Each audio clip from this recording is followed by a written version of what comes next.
Mann, oh Mann. Wo soll ich das bloß beibringen? Oh. Ach, ich hab eine Idee. Das kann funktionieren. Bestimmt. Hallo, Schatz. Moin, Schatz. Was wollt du von mir? Ich will bloß ihm fragen, wo dit geht und was du so magst.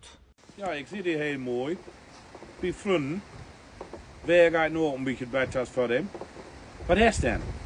Du, das klingt doch richtig Geld. Was holst du davon? Ich bring ja fort noch ein paar Leckerlis, ein bisschen Bär und so.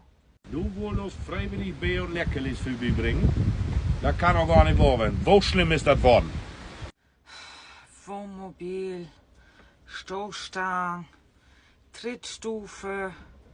Naja, Motorhaube hat auch ein bisschen Läden. Das ist nu echt nicht in Ernst, ne? Du wollt mich hoffentlich bloß vernabruchen, wa? Oh Mann, ey! Hoppi, Papa ist stinkedüll. Wie beint, gone stiften.